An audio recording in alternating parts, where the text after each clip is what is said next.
Italy में हो रहे G7 समिट में शामिल होने के लिए पीएम मोदी को भी न्योता भेजा गया था। हालांकि ध्यान देने वाली बात यह है कि भारत को G7 का सदस्य देश नहीं होने के बावजूद भी इस बड़े वैश्विक सम्मेलन का न्योता आया था। ऐसे में भारत का G7 का हिस्सा नहीं होने के बावजूद भी निमंत्रण भेजा जाना भारत की दुनिया में अहमियत को दिखाता है। भारतीय प्रधानमंत्री को न्योता मिलना इस लिहाज से भी बेहद खास है कि हिंदुस्तान दुनिया का सबसे बड़ा लोकतंत्र है। वहीं G7 लोकतांत्रिक देशों का संगठन है।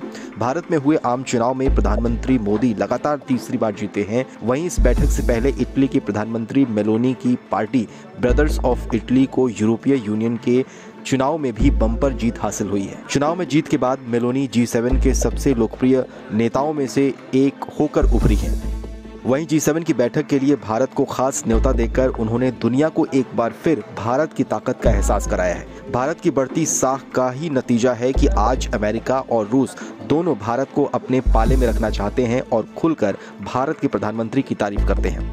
तो दुनिया भर के नेताओं के साथ भारत के रिश्ते इंडिया फर्स्ट की नीति पर बुने जा रहे हैं। भारत और इटली के बीच करीबी इतनी बढ़ती जा रही है कि इसका अंदाजा आप इस बात से लगा सकते हैं कि मोदी और मेलोनी पिछले 2 साल से भी कम वक्त में 4 बार मिल चुके हैं। नवंबर 2022 में दोनों इंडोनेशिया में हुए G20 सम्मेलन में मिले थे।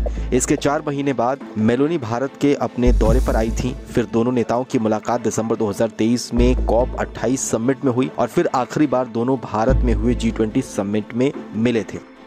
आपको बताएं तो दुनिया इस वक्त 2 बड़े युद्ध का सामना कर रही है। इस तरह से मुश्किल में फंसी दुनिया के इस अहम संगठन के सदस्य देशों के प्रमुख सबसे कमजोर हालात में, यानी अमेरिका को देखा जाए या फिर रूस को देखा जाए, तो इस वक्त बेहद कमजोर हालात में है। ऐसे में क्या वो बड़े फैसले ले पाएंगे, ये एक बड़ा सवाल है। हालांकि भारत की भूमिका ऐसे में अहम हो जाती है। हिंदुस्तान भले ही G7 का सदस्य ना हो, लेकिन पूरे एशिया में सिर्फ उसे ही बुलावा भेजा गया है, जो अपने आप में काफी कुछ कहता है। भारत में हुए G20 में प्रधानमंत्री मोदी के साथ इटली के पीएम की वीडियो और तस्वीरें भी खूब वायरल हुई थी। दिसंबर 2023 में COP28 समिट में भी प्रधानमंत्री मोदी और इटली की प्रधानमंत्री जॉर्जिया मेलोनी की मुलाकात की सबसे ज्यादा चर्चा हुई थी। दोनों नेताओं की सेल्फी इंटरनेट पर खूब ज्यादा देखी गई थी।